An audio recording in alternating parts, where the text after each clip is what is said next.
कक्षा 10वीं हिंदी भाषा अध्ययन में मैं आप सभी छात्रों का स्वागत करता हूँ। आज हम कबीर के दोहों का अभ्यास करने वाले हैं। हमारी किताब में चौथी कृति जो दी गई है उसका नाम है जीन ढूंढा। ये नाम की कृति जो है पद्य है उसका हम आज अभ्यास करेंगे। उसमें कबीर जी के दोहे दिए गए हैं, करीब 11 दोहे हैं। उन सभी दोहों का हम बारी बारी से हम अभ्यास करेंगे। ये जो पद्य है उसका नाम है जीन ढूंढा। पहले हम ये शीर्षक जो है उसको समझेंगे। जीन का अर्थ होता है जिसने, और ढूंढा यानी कि खोजा, जिसने खोजा, ऐसा अर्थ होता है इस शीर्षक का। अब हम आगे इस पद्य में दिए गए दोहों का अभ्यास करेंगे। उसके पहले हम दोहा क्या होता है उसके बारे में कुछ जानकारी हासिल करेंगे। तो पहले हम ये समझ लेते हैं कि दोहा क्या होता है। दोहा क्या है वो समझे उससे पहले हम संत कबीर का परिचय पाएंगे। जन्म लगभग 1398 वाराणसी उत्तर प्रदेश। मृत्यु लगभग 1518 मगहर उत्तर प्रदेश। परिचय। भक्तिकालीन निर्गुण काव्यधारा के संत कवि कबीरदास मानवता एवं समता के प्रबल समर्थक थे। आपकी रचनाओं में धार्मिक आडंबर और सामाजिक रूढ़ियों के प्रति विद्रोह दिखाई देता है। मानवता ही आपका धर्म है। आपने किसी भी बाह्य आडंबर कर्मकांड की अपेक्षा पवित्र, नैतिक और सादगी भरे जीवन को अपनाया। आपकी भाषा सहज, सरल और सुबोध है। आपकी उलट बांसिया और रहस्यवाद प्रसिद्ध है। संत कबीरदास की मुख्य कृतियां देखते हैं। साखी, सबद, रामायणी, इन तीनों का संग्रह बीजक नामक ग्रंथ में किया गया है। और यहाँ पर हमारे इस पद्य में भी उसी संग्रह में से दोहे लिए गए हैं। अब दोहा क्या है उसके बारे में जानते हैं। दोहा अर्ध सममात्रिक छंद है। यह 2 पंक्ति का होता है। इसमें 4 चरण माने जाते हैं। इसके विषम चरणों यानी कि प्रथम तथा तृतीय में 13 मात्राएं और समचरण यानी कि द्वितीय तथा चतुर्थ में 11 मात्राएं होती है। समचरणों के अंत में एक गुरु और एक लघु मात्रा का होना आवश्यक होता है, अर्थात अंत में लघु होता है। प्रस्तावना। जीन ढूंढा।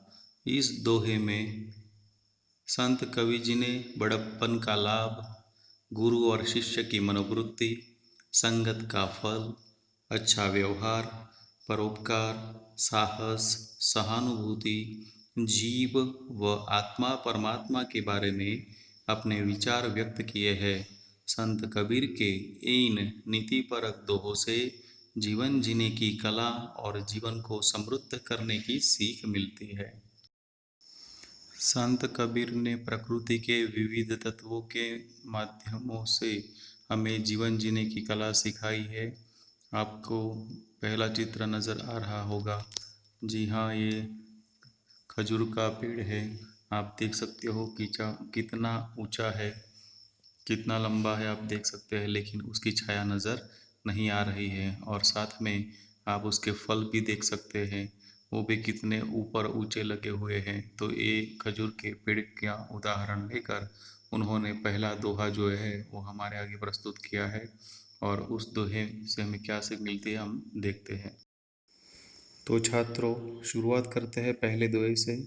पहला दोहा है, बड़ा हुआ तो क्या हुआ, जैसे पेड़ खजूर, पंथी को छाया नहीं, फल लागे अति दूर। शब्द संसार देखते हैं। पंथी का अर्थ होता है पथ पर चलने वाला या फिर यात्री या फिर मुसाफिर। खजूर का अर्थ होता है एक प्रकार का पेड़ जिसका फल मीठा होता है। आपने खजूर का फल खाया ही होगा या फिर खाते हैं। तीसरा अर्थ है, शब्द है अति। अति का अर्थ होता है बहुत।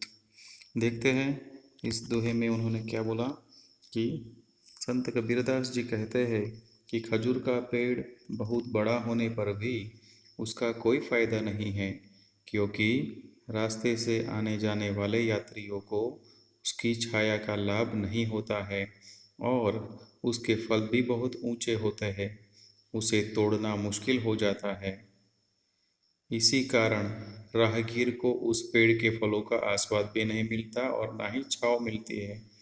इसी प्रकार संत कबीर जी इस पेड़ के माध्यम से हमें समझाना चाहते हैं कि खजूर के पेड़ की तरह व्यक्ति को सिर्फ बड़ा नहीं होना चाहिए, बल्कि व्यक्ति के बड़े होने से दूसरे लोगों का भला होना चाहिए।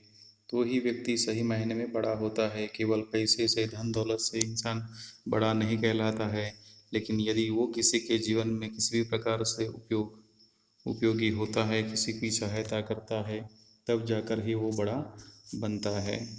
निस्वार्थ भाव से यदि सेवा करता है तो तभी वो बड़ा कहलाता है। छात्रों, दूसरा दोहा देखते हैं। दूसरा दोहा वो गुरु और शिष्य की महिमा के ऊपर आधारित है और इसका उदाहरण प्रस्तुत करते हुए मैंने आपके आगे एक चित्र रखा है। आप देख सकते हैं वो चित्र किसका है। जी हाँ, एकलव्य का। आप जानते हैं महाभारत कालीन वो पात्र है एकलव्य का। और एकलव्य ने अपने गुरु जी को अपना एक अंगूठा काट कर दान में दे दिया था।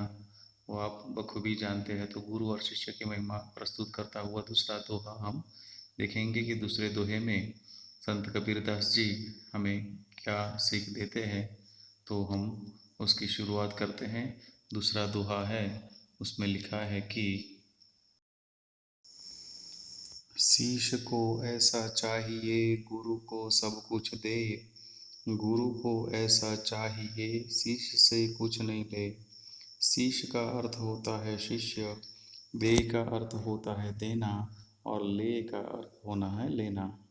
संत कबीरदास जी इस दोहे के माध्यम से हमें यह समझाना चाहते हैं कि गुरु और शिष्य दोनों निस्वार्थ होने चाहिए, निस्वार्थ भाव से भरे होने चाहिए।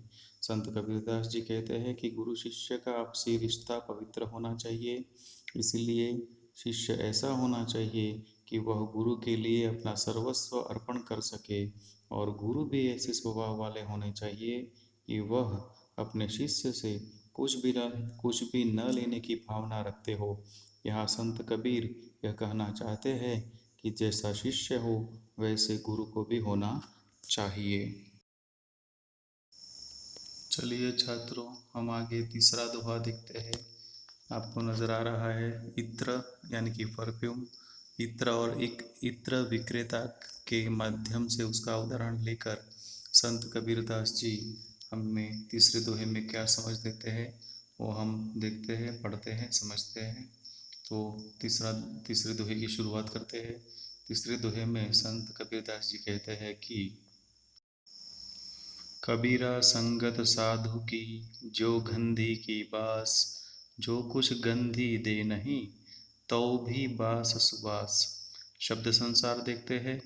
गंधी का अर्थ होता है इत्र विक्रेता यानी कि इत्र को बेचने वाला और सुबास का अर्थ होता है सुगंध। संत कबीरदास जी कहते हैं कि साधु और सज्जन व्यक्ति की संगति ऐसी है जैसे कि इत्र बेचने वाला हरदम अपने साथ इत्र और सुगंधित पदार्थ रखता है तो वह गंध उसमें भी समा जाती है। यदि कोई इस इत्र विक्रेता के संपर्क में आता है या उसके पास जाकर बैठ जाता है तो भी उसमें से इत्र की सुगंध आने लगती है। इत्र की सुगंध को वो प्राप्त कर सकता है। आप चाहे तो इत्र खरीदो या मत खरीदो, उसके पास रहने मात्र से सुगंध मिलती रहती है। वैसे ही संत कबीरदास जी कहते हैं कि साधु संत और सज्जन व्यक्ति के पास रहने मात्र से भी, उसका संग करने मात्र से भी उनके अच्छे विचार हमारे हृदय में प्रवेश करने लगते हैं और अपने बुरे विचार मिट जाते हैं। तो चलिए छात्रों, आगे चौथा दोहा देखते हैं। आपको एक चित्र नजर आ रहा है, किसी के ऊपर अत्याचार हो रहा है। उसके आगे आपको और एक चित्र नजर आ रहा है कि एक लोहार लोहे की चीजें बना रहा है। उसके हाथ में एक जंजीर है, वो जंजीर खींच रहा है। वो जो जंजीर जो खींच रहा है उसके सामने धोकनी है जिसको बिना श्वास यानी कि बिना श्वास से जो चलती है, लेकिन उसकी हवा से लोहा भी भस्म हो जाता है। ये धोखनी के माध्यम से संत और लोहार के माध्यम से संत कबीरदास जी हमें कुछ समझाना चाहते हैं। तो चौथे दोहे में देखते हैं कि वो क्या समझाना चाहते हैं। उससे पहले आपको एक चित्र नज़र आ रहा है कि आधुनिक दोकनी कैसी है। तो एक महिला जो है वो हाथ से चक्का चला रही है, वो आधुनिक दोकनी है जिससे वो हवा लगती रहती है और लोहा पिघल जाता है। तो आगे हम देखते हैं कि उसके माध्यम से तो आगे देखते हैं कि संत कबीरदास जी हमें क्या कहना चाहते हैं। चौथा दोहा। दुर्बल को न सताइए जाकी मोटी हाय, बिना जीव की श्वास से लोह भस्म हवई जाए। ये बिना जीव की श्वास है उसको ही लोहार की धोकनी बोला गया है। उसके उदाहरण के माध्यम से हमें वो समझा रहे हैं। देखते हैं वो क्या समझा रहे हैं। दुर्बल का अर्थ होता है कमजोर। हाय का अर्थ होता है किसी की दी जाने वाली बद्दुआ। श्वास का अर्थ होता है श्वास। लोह का अर्थ होता है लोहा। और भस्म हवै यानी कि भस्म होना। तो देखते हैं संत कबीरदास जी हमें इस दोहे के माध्यम से क्या समझाना चाहते हैं। संत कबीरदास जी कहते हैं कि शक्तिशाली व्यक्ति को कभी भी अपने बल के अहंकार में चूर होकर किसी कमजोर व्यक्ति पर अत्याचार नहीं करना चाहिए और ना ही उसे सताना चाहिए, क्योंकि उनके मुख से निकली हुई एक एक बद्दुआ उस शक्तिशाली व्यक्ति के लिए बहुत ही हानिकारक होती है। जिस प्रकार लुहार के पास जो धोकनी होती है वह निर्जीव होते हुए भी जब उससे जब उससे हवा निकलती है तब उस हवा रूपी श्वास से लोहा भी भस्म हो जाता है। उसी प्रकार किसी दुखी व्यक्ति की बद्दुआओं से संपूर्ण कुल का नाश हो जाता है। इसलिए किसी निर्बल पर अत्याचार नहीं करना चाहिए, किसी की भी बद्दुआ नहीं लेना चाहिए। उसकी बद्दुआ बड़ी होती है। भले ही वो जीव निर्बल हो लेकिन उसकी बद्दुआ निर्बल नहीं होती है, वो शक्तिशाली होती है। तो छात्रों हम आगे का दोहा देखते हैं। आगे के दोहे में संत कबीरदास जी ने एक कुम्हार का उदाहरण दिया है कि वो घड़ा कैसे बनाता है, कैसे उसको घाट आकार देता है। ऐसा उदाहरण लेकर उन्होंने एक शिक्षक की, एक गुरु की महिमा को समझाया है। तो हम देखते हैं कि संत कबीरदास जी इस दोहे के माध्यम से हमें क्या सीख देते हैं। तो सुनेंगे हम, समझेंगे इस दोहे को कि संत कबीरदास जी इस कुम्हार के उदाहरण के से हमें क्या सीख देते हैं। कबीरदास जी कहते हैं इस दोहे में कि गुरु कुम्हार है, शीश कुंभ है, गड़गड़ काढ़ई खोट, अंतर हाथ सहार दई, बाहर बाही चोट। शब्द संसार देखते हैं। कुंभ यानी कि मिट्टी से निर्मित घड़ा, कोट का अर्थ होता है दोष। संत कबीरदास जी ने यहाँ गुरु को कुम्हार की और शिष्य को कच्चे घड़े की संज्ञा यानी कि नाम दिया हुआ है। जिस प्रकार कुम्हार घड़े को सुंदर बनाते वक्त बाहर से थपथपा कर मारता है और अंदर से हल्के हाथ से उसे सहारा भी देता है कि कहीं घड़ा टूट न जाए, इसी प्रकार गुरु भी उसके दोषों और अवगुणों पर चोट मारते हैं, लेकिन अंदर से उसे सहारा भी देते हैं जिससे कहीं वह टूट न जाए। गुरु ही शिष्य के चरित्र का निर्माण करता है। गुरु के अभाव में शिष्य एक माटी का अनगढ़ टुकड़ा ही होता है, जिससे गुरु एक घड़े का आकार देते हैं और उसके चरित्र का निर्माण करते हैं। आगे देखते हैं और एक नया दोहा जिसमें संत कबीरदास जी क्या कहते हैं वो हम पढ़ेंगे।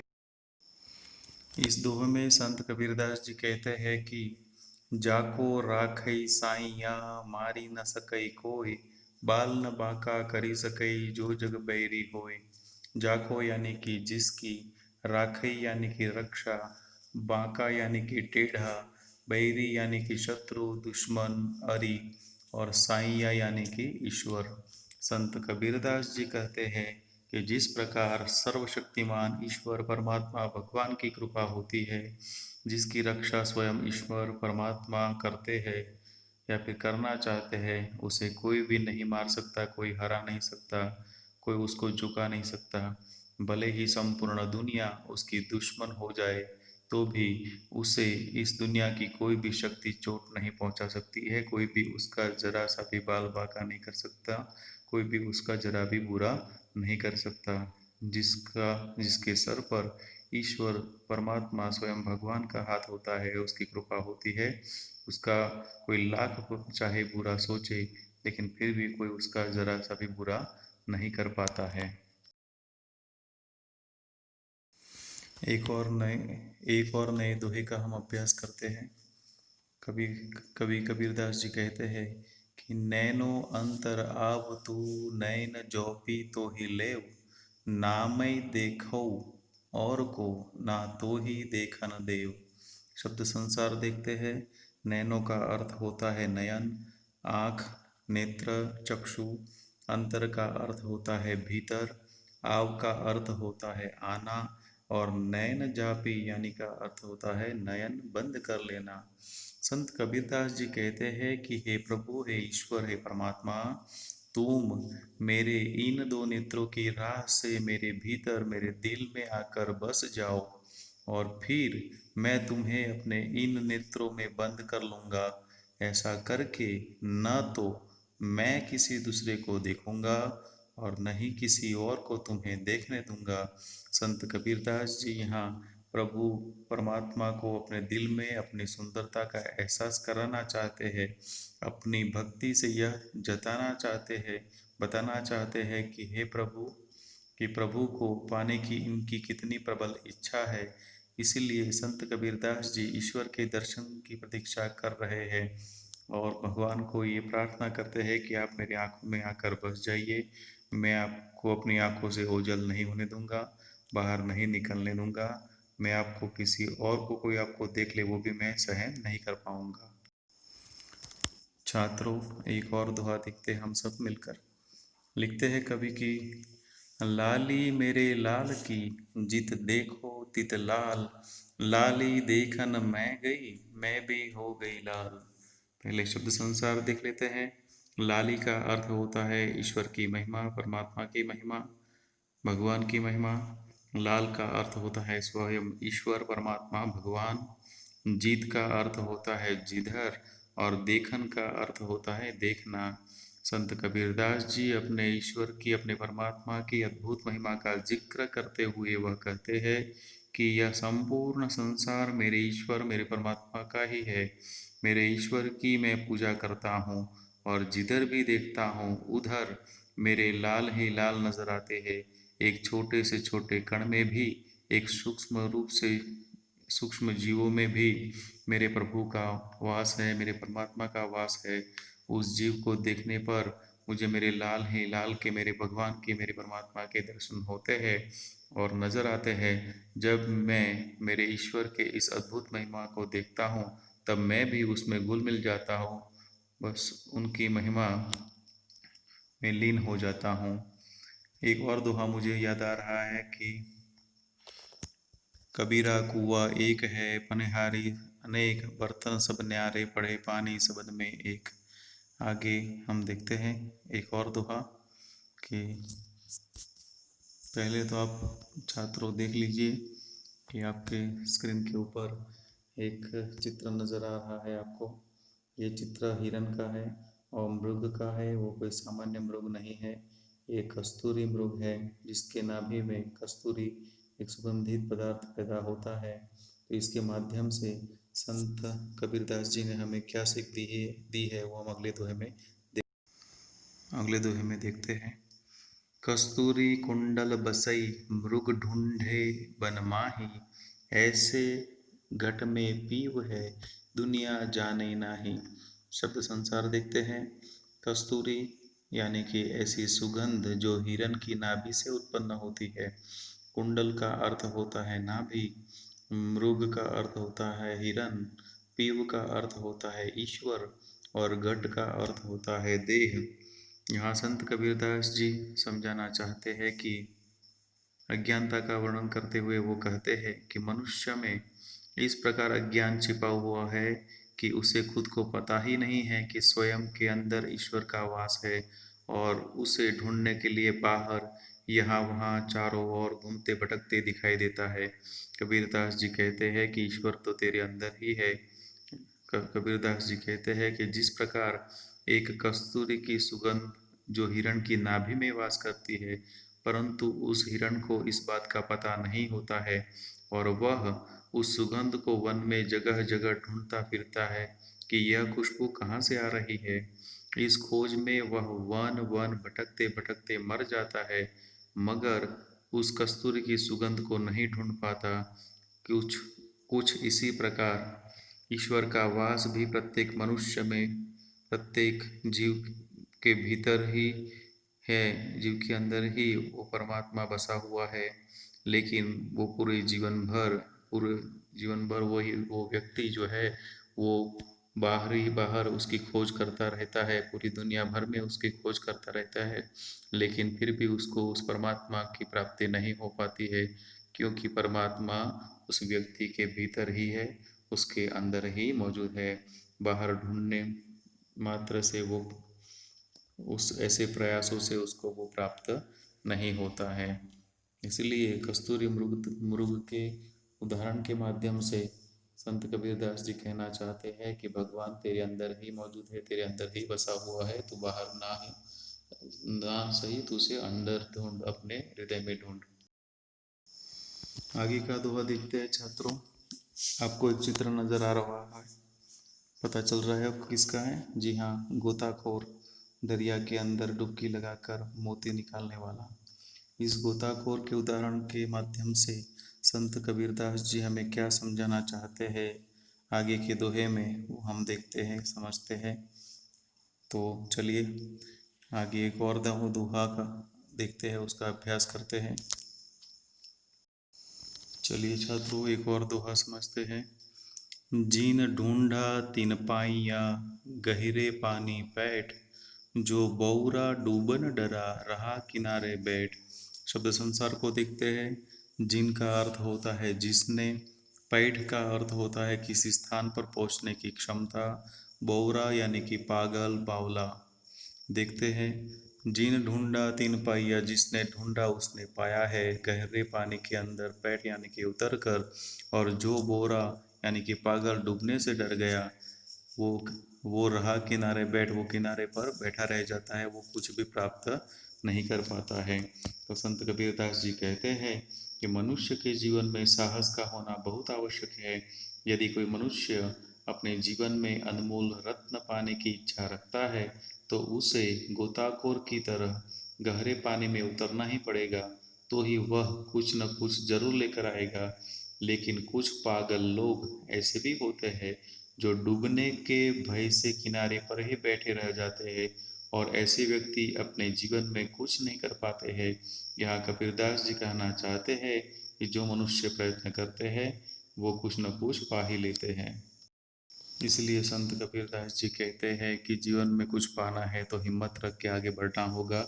डर के बैठना बैठना वो बुजदिली है, उससे कुछ प्राप्त हासिल नहीं हो सकता है।